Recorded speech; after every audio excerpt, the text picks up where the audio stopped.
Génesis capítulo 1, versículos 26 al 28. Dice: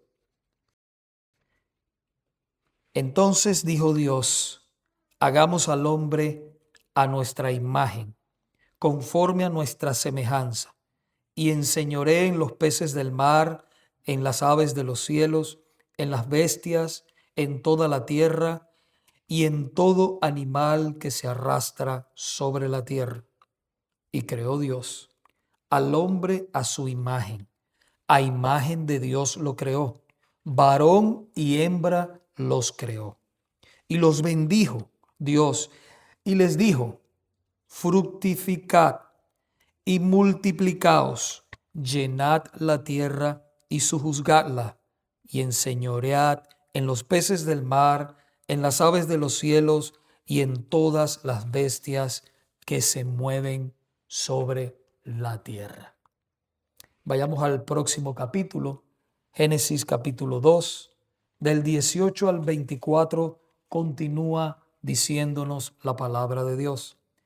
Y dijo Jehová Dios: no es bueno que el hombre esté solo, le haré ayuda idónea para él. Jehová Dios formó pues de la tierra toda bestia del campo y toda ave de los cielos, y las trajo a Adán, para que diese cómo las había de llamar. Y todo lo que Adán llamó a los animales vivientes, ese es su nombre. Y puso Adán nombre a toda bestia y ave de los cielos y a todo ganado del campo. Mas para Adán no se halló ayuda idónea para él. Entonces Jehová Dios hizo caer sueño profundo sobre Adán, y mientras éste dormía, tomó de una de sus costillas y cerró la carne en su lugar. Y de la costilla que Jehová Dios tomó del hombre, hizo una mujer, y la trajo al hombre. Dijo entonces Adán: esto es ahora hueso de mis huesos y carne de mi carne.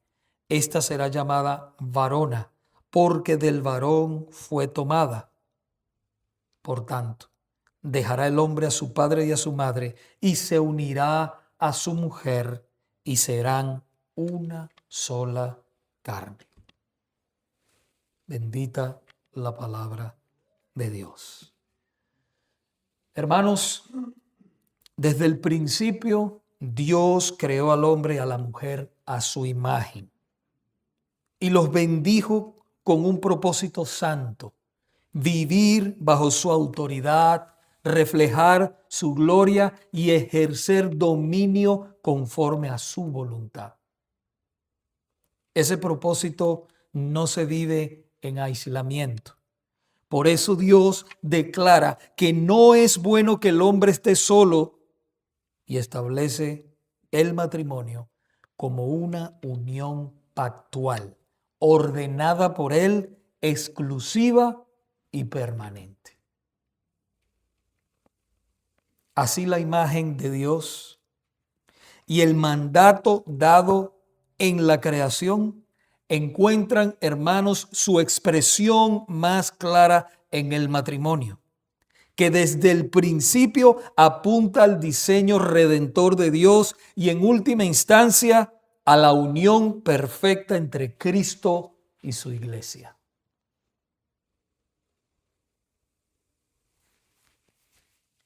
Hoy, hermanos, hablaremos acerca del matrimonio como diseño divino. Y dividiremos este tema en 3 encabezados. Número 1, la familia, diseño divino. La familia es un diseño divino. Número 2, una sola carne. Y por último, número 3, el propósito de Dios para la raza humana. Comencemos con la familia, diseño divino. Vuelva allí a su Biblia, por favor, en Génesis capítulo 2, versículo 18. Y dijo Jehová Dios: no es bueno que el hombre esté solo, le haré ayuda idónea para él. Dios bendijo, hermanos, al hombre con una sola mujer para que ella sea el complemento perfecto en su vida. No se pierda eso. Esa mujer es el complemento perfecto en su vida. No es bueno que el hombre esté solo. Esta expresión nos muestra claramente que Adán necesitaba algo más que trabajo, que provisión, que comunión con Dios. Él necesitaba a alguien semejante a él.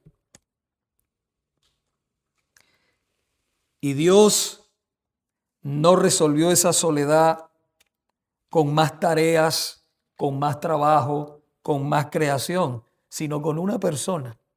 La mujer como ayuda idónea.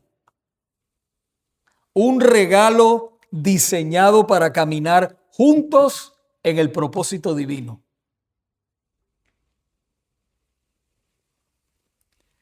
El regalo de Dios al hombre de la primera mujer, hermanos, nos representa el matrimonio antes de la caída y por lo tanto es aquí donde nos provee las bases en contra del adulterio. Esto es muy importante. Aquí nos provee las bases en contra del adulterio. Un hombre para una mujer para un hombre. Uno de los mandamientos, de los 10 mandamientos, nos dice en Éxodo capítulo 20, versículo 14, no cometerás adulterio. No cometerás adulterio. La palabra de Dios en la Nueva Biblia de las Américas dice en Hebreos capítulo 13, versículo 4, dice, sea el matrimonio honroso en todos y el lecho matrimonial sin deshonra, porque a los inmorales y a los adúlteros los juzgará Dios. Dios directamente les dará el pago. Y a mí me sorprende que nuestro Señor elevó este mandamiento más todavía. Porque Él dijo que si alguno mirare una mujer para codiciarla, ya ha adulterado con ella en su corazón. Lo elevó más. La palabra, hermanos, ayuda. Hablamos de ayuda idónea. La palabra ayuda en este versículo nos muestra que Dios ha formado al hombre primero, dándole el liderazgo en el matrimonio y a la mujer después como su ayuda. Esto nos muestra la insuficiencia del hombre, no la inferioridad de la mujer.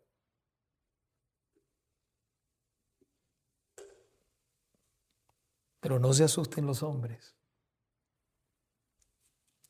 La palabra idónea significa relación complementaria. En otras palabras, lo que a él le falta o lo que al hombre le falta, ella lo suple. Y lo que a ella le falta, el hombre lo suple.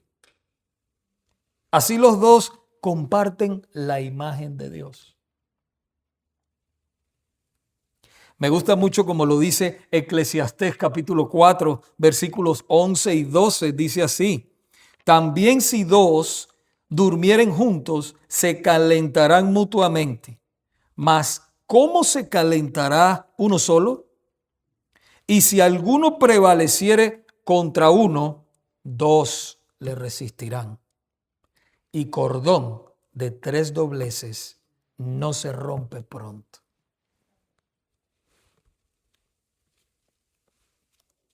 Por eso usted ve que cuando en una pareja que tienen tantos años casados y uno de los dos se va de este mundo. Uno siente como que le falta algo, como si te faltara una extremidad. Acuérdense que el Señor dice, serán una sola carne. Pudiéramos hablar tantas cosas hoy del matrimonio, de lo que es una sola carne, de lo que es estar unidos. A medida el Señor me vaya dando palabra a través de esta serie, hermanos, vamos a estar hablando de lo precioso que es el matrimonio y no como hoy en día lo ve el mundo.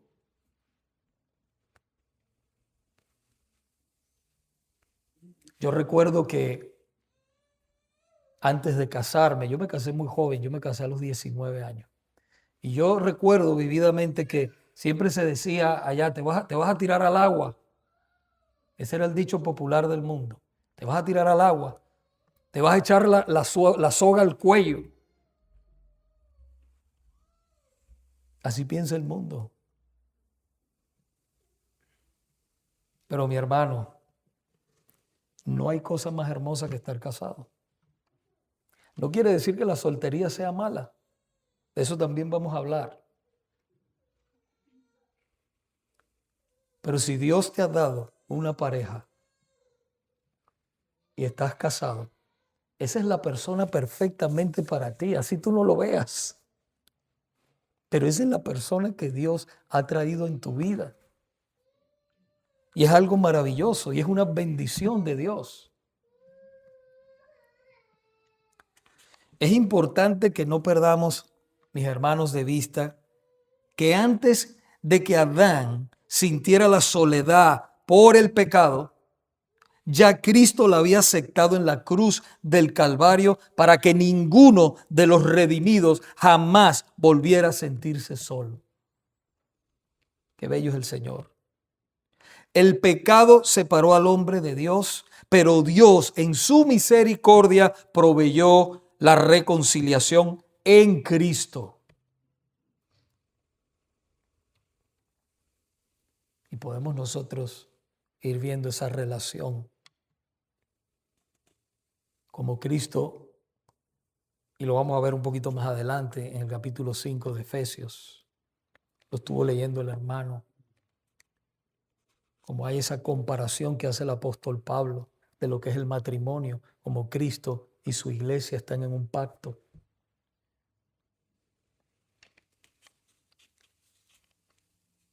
Y esto es algo maravilloso.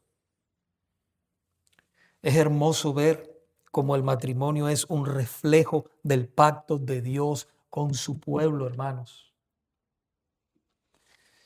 En Efesios, le estaba diciendo ahora, capítulo 5, versículos del 25 al 32, nos dice claramente: maridos, amad a vuestras mujeres, así como Cristo amó a la iglesia y se entregó a sí mismo por ella. Es una orden. Si usted es cristiano, usted es un hombre de Dios, el Señor nos dice que la amemos. Claro, nunca vamos a amar a nuestras esposas como Cristo ama a la iglesia, pero nos dice que tratemos de hacerlo. Y se entregó por ella para santificarla, habiéndola purificado en el lavamiento del agua por la palabra, a fin de presentársela a sí mismo una iglesia gloriosa, que no tuviese mancha ni arruga ni cosa semejante, sino que fuese santa y sin mancha. Así también los maridos deben amar a sus mujeres como a sus mismos cuerpos. El que ama a su mujer, a sí mismo se ama, porque nadie aborreció jamás su propia carne, sino que la sustenta y la cuida, como también Cristo a la iglesia, porque somos miembros de su cuerpo, de su carne y de sus huesos. Por tanto, dejará el hombre a su padre y a su madre, y se unirá a su mujer, y los dos serán una sola carne. Grande es este misterio, mas yo digo esto respecto de Cristo y de la iglesia. De esta manera, hermanos, podemos ver que el matrimonio es una ordenanza divina y un pacto santo instituido por Dios que refleja el amor redentor por su iglesia, como somos usted y yo. Somos su iglesia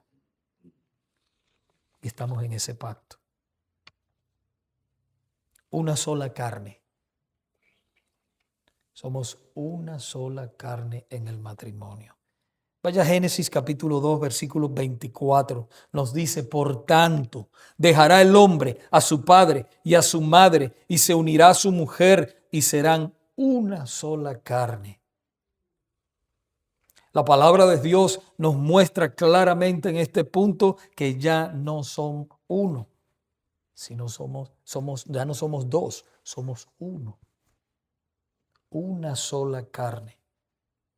En el matrimonio las prioridades del hombre cambian. Usted ve que a veces cuando nos casamos, hay personas, ¿verdad?, que están tan arraigadas a sus padres que se les olvida que ahora Dios le ha dado una familia, que formen una familia. Y no quiere decir que usted abandone a sus padres, vamos a ver eso en un momento. Pero tenemos que recordar que dejará el hombre a su padre y a su madre y se unirá a su mujer y los dos serán una sola carne, es una nueva familia que se forma. Así que en el matrimonio las prioridades del hombre cambian. Cuando la palabra de Dios nos dice que el hombre dejará a su padre y a su madre y se unirá a su mujer, esto significa que ahora las responsabilidades con su esposa son una prioridad.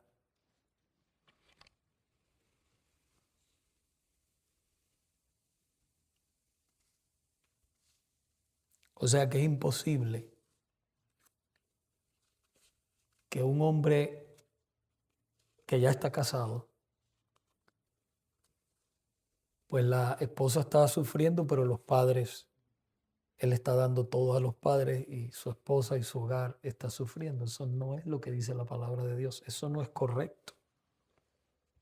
Ya tiene una responsabilidad nueva. Pero, aunque esto es así, la responsabilidad de honrar a los padres no termina cuando el hombre o la mujer se van del hogar paterno. No termina ahí. En Éxodo capítulo 20, versículo 12 dice, honra a tu padre y a tu madre para que tus días se alarguen en la tierra que Jehová tu Dios te da. Honrar a los padres, hermanos, significa respetarlos en el trato verbal y físico y también ayudarlos a ellos económicamente si ellos necesitan, especialmente en la vejez. No podemos abandonar a nuestros padres. Ya no son la misma fuerza, ya no es lo mismo. Ellos no pueden hacer lo mismo. A veces están jubilados y no ganan mucho.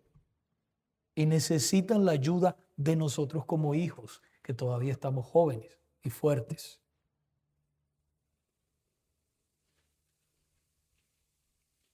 Pero nuestra prioridad es con nuestra familia primordial.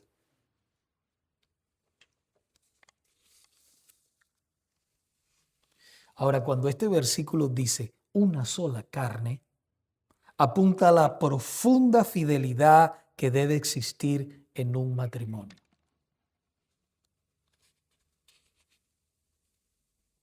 Fidelidad, hermanos. Una sola carne se refiere también a que estas dos personas, hombre y mujer, y eso hay que enfatizarlo hoy en día, hombre y mujer tienen ahora el derecho y la bendición de Dios de unirse no solamente espiritualmente, sino también íntimamente, o para ser más claro, sexualmente. Lo que era antes una prohibición cuando no estaban casados, hermanos, ahora es una obligación. Claro está, a menos que esa persona tenga un problema de salud. Antes usted no podía tocar, pero después que usted se casó, ahora sí puede. Primera de Corintios capítulo 7, versículos 3 y 4 nos dice, hablando en un contexto de la intimidad sexual, dice, el marido cumpla con la mujer el deber conyugal y asimismo la mujer con el marido. La mujer no tiene potestad sobre su propio cuerpo, sino el marido. Ni tampoco tiene el marido potestad sobre su propio cuerpo, sino la mujer. Ahora, hermanos, casados, el uno le pertenece al otro, pero todo esto debe hacerse en un marco de amor, de ternura y de respeto. Nunca con maltrato, con abuso, con manipulación. Eso es otra cosa. Siempre con amor, con respeto, considerando a la esposa o al esposo.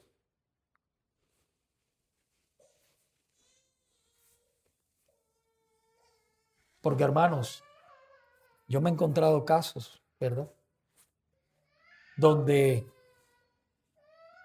a veces la mujer castiga al hombre y le dice, no hay intimidad porque te portaste mal o porque no me diste para esto, no me diste para... No, hermano. Si usted es cristiano, usted no puede manipular a esa mujer. La palabra del Señor, a ese hombre de esa manera, la palabra del Señor dice que su cuerpo no le pertenece a usted, sino a su esposo. Y si su esposo es un hombre de Dios, si su esposo es un hombre que hace las cosas bien, la trata bien, la cuida, entonces usted debe cubrir las necesidades de su esposo y viceversa, la mujer también. Porque después muchos se quejan de que los hombres están mirando para otro lado, pero es porque usted no está cumpliendo con el deber conyugal como dice la palabra, y viceversa también. Entonces hay que ser sabios, hermanos, y ser bíblicos y cumplir, porque entonces ¿para qué se casó? Se hubiese quedado soltero, que está bien también, si se queda soltero. De eso vamos a hablar más adelante. Pero si usted se casó, son una sola carne y su cuerpo no le pertenece a su cónyuge. Pero vuelvo y repito, en amor, en consideración, con cuidado, con ternura. Sobre todo nosotros los hombres, que a veces tendemos a ser un poco bruscos.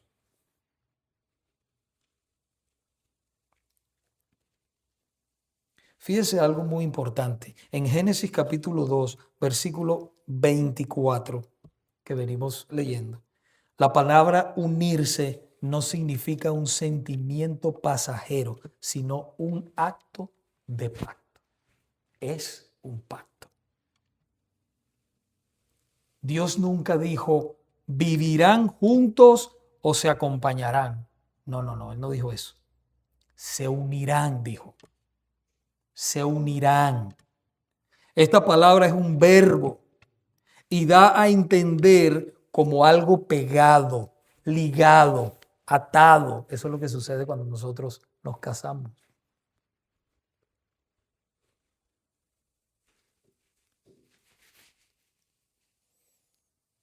Por eso cuando un hombre y una mujer se unen, ya no caminan dos voluntades separadas, sino como una sola vida delante de Dios.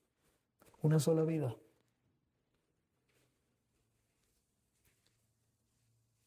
Y me voy a meter un poquito más profundo.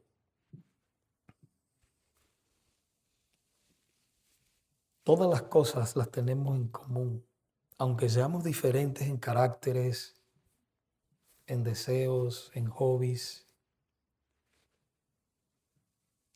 Pero las cosas debemos, los mismos. Queremos comprar una casa, debe ser el deseo de los dos.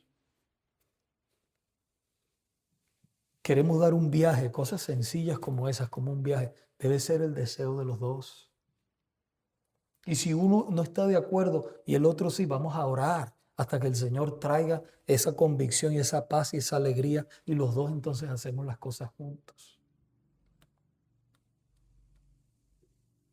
Pero ya yo no puedo hacer lo que yo quiera, como si yo fuera, no, yo decido esto, pinto la casa de rojo, no importa. Y entonces la esposa un cero a la izquierda. No, mi hermano. Eso no debe ser así. Ahora, cuando un hombre y una mujer se unen, pasa algo profundo. Esto es, mis hermanos, algo muy similar a lo profundo y quebrantable que sucede cuando Cristo salva a una persona. Es profundo y es inquebrantable. Fíjese lo que dice la palabra de Dios acerca de esta unión que tenemos con nuestro Señor. En Efesios capítulo 1, versículo 4 y 5 nos dice: según nos escogió en Él antes de la fundación del mundo, para que fuésemos santos y sin manchas delante de Él, en amor, habiéndonos predestinado para ser adoptados hijos suyos por medio de Jesucristo, según el puro afecto de su voluntad. Claro, es incomparable la unión que nosotros tenemos en Cristo, porque es inquebrantable. Nosotros por nuestro pecado a veces quebrantamos ese compromiso. Pero no es la voluntad de Dios que nosotros nos divorciemos. No es la voluntad de Dios. Eso lo vamos a estar viendo posteriormente en unos próximos sermones.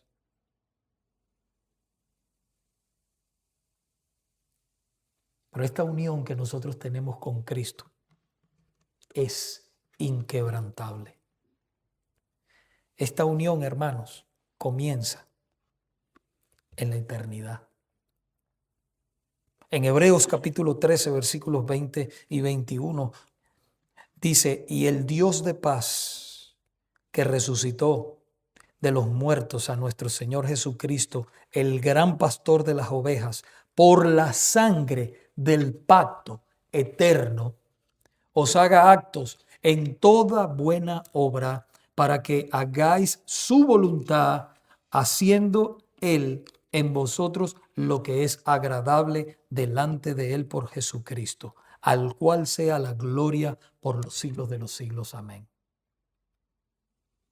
Este pacto que Dios ha hecho con su pueblo fue sellado, mis hermanos, con la sangre preciosa de Cristo y es inquebrantable. Y Dios desea que nuestros matrimonios sean así, inquebrantables.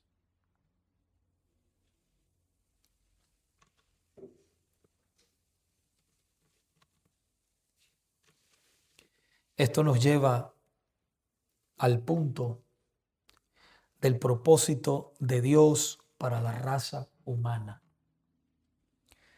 Vaya a Génesis de nuevo, por favor, al capítulo 1, versículo 28, que dice: y los bendijo Dios y les dijo: fructificad y multiplicaos, llenad la tierra y sojuzgadla, y enseñoread en los peces del mar, en las aves de los cielos, en todas las bestias que se mueven sobre la tierra. Este versículo nos lleva rápidamente a la pregunta: ¿cuál es uno de los propósitos principales de Dios para la humanidad? ¿Cuál es? En el plan de Dios para el ser humano está en que las parejas se casen, varón, hombre y mujer, que se casen y que se multipliquen teniendo hijos, porque esto es una bendición. Los hijos son una bendición de Dios. En Génesis capítulo 9, versículo 1 dice que después del diluvio, Dios pronuncia la misma orden. Bendice, bendijo Dios a Noé y a sus hijos y les dijo, fructificad y multiplicaos y llenad la tierra. Y en el Salmo 127 nos dice que los hijos, hermanos, son una bendición. Yo sé que cuando estamos a veces criando hay luchas, hay tantas cosas y uno dice, ay, ¿cuándo estos niños irán a crecer? Eso lo decía yo mucho. ¿Cuándo será que estos niños irán a crecer? Y miren, crecieron, ya me dejaron solo. Y ahora deseo que estén en la casa y que sean pequeños. Pero ya pasó el tiempo. Pero ellos son una bendición, hermano. Y los nietos son una bendición más grande todavía. Nos dice el Salmo 127, he aquí herencia de Jehová son los hijos, cosa de estima el fruto del vientre. Esto nos deja ver que el tener hijos es un don soberano de Dios y que tiene un propósito. Dios creó la tierra, mis hermanos, para ser habitada. Por eso hay que multiplicarse. Para ser habitada, dice Isaías capítulo 45, versículo 18. Porque así dijo Jehová, que creó los cielos. Él es Dios, el que formó la tierra, el que la hizo y la compuso. No la creó en vano, para que fuese habitada, la creó. Yo soy Jehová y no hay otro, para que fuese habitada. Pero también, hermanos, la creó para que fuera llena del conocimiento de su gloria. Habacuc capítulo 2, versículo 14 dice, porque la tierra será llena del conocimiento de la gloria de Jehová, como las aguas cubren la mar. No solamente para que nos multipliquemos, sino también para que la gloria de Jehová, la tierra sea llena de la gloria de Jehová.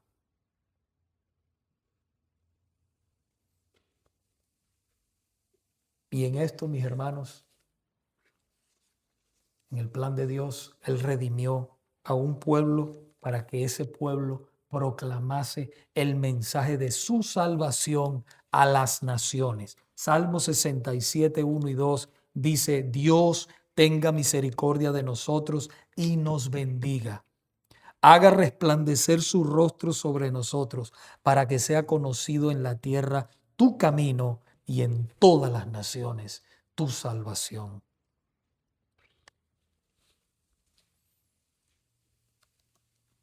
Y después que Él salva a ese pueblo, Él los envía a proclamar, hermanos, su salvación en Cristo. En el Evangelio de Mateo nos dice el capítulo 28, 19 y 20, una orden del Señor. Por tanto, id y haced discípulos a todas las naciones, bautizándolos en el nombre del Padre, del Hijo y del Espíritu Santo, enseñándoles que guarden todas las cosas que os he mandado. Y he aquí, yo estoy con vosotros todos los días hasta el fin del mundo. Amén. Y Primera de Pedro nos complementa también ahí. En el capítulo 2, versículo 9. Mas vosotros sois linaje escogido, real sacerdocio, nación santa, pueblo adquirido por Dios, para que anunciéis las virtudes de aquel que os llamó de las tinieblas a su luz admirable. Por eso, mis hermanos, en Cristo Dios cumple su propósito final. Su propósito final es redimir a un pueblo para su gloria. Y nos lo dice en el último libro de la Biblia. De Génesis nos vamos completamente a Apocalipsis capítulo 5, versículos 9 y 10. Y dice así, y cantaban un cántico nuevo diciendo, digno eres de tomar el libro y de abrir sus sellos, porque tú fuiste inmolado y con tu sangre nos has redimido para Dios de todo linaje, lengua, pueblo y nación. Y nos has hecho para nuestro Dios reyes y sacerdotes, y reinaremos sobre la tierra. Así que, hermanos, pueblo de Dios, Dios tiene un plan desde la eternidad. Este mundo es su mundo, los seres humanos son su creación, y como Dios soberano tiene un plan con todo lo que sucede, así muchas veces nosotros como sus hijos no lo podamos entender por el momento. El apóstol Pablo decía que ahora vemos por espejos, no claramente muchas cosas. Podemos entender lo que Él nos ha revelado en su palabra. Y le digo una cosa, seguimos y seguimos estudiando, indagando, creciendo, porque la palabra es un pozo sin fondo. Mientras más escarbamos, más tesoros encontramos, más maravillas, más grandeza de Cristo, más amor, más misericordia, más propósito en esta vida. Qué hermoso, hermanos.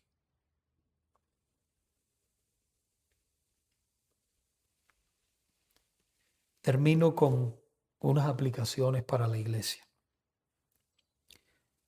El matrimonio entre un hombre y una mujer es una ordenanza divina y un pacto santo instituido por Dios que refleja el amor redentor de Cristo por su iglesia, que es usted y soy yo.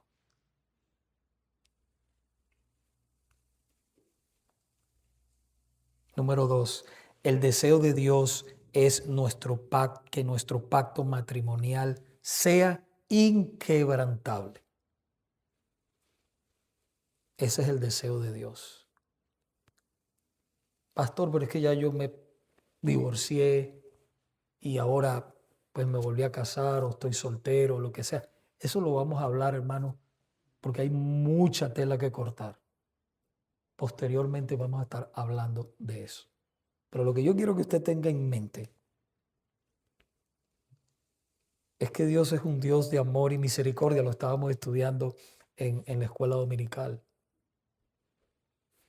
Y hay oportunidades en Cristo. Hemos fallado. ¿Quién no ha fallado? Todos hemos fallado. A veces por ignorancia ignoramos cosas. Pero una vez que las entendemos en su palabra, pedimos perdón, hermanos. Y después de esa caída que nos dimos y nos ensuciamos, nos levantamos, oramos, nos arrepentimos delante del Señor. Que el Señor nos limpie todas esas manchas y seguimos adelante haciendo lo correcto delante de Él, agradándole, como dice la palabra, en todo.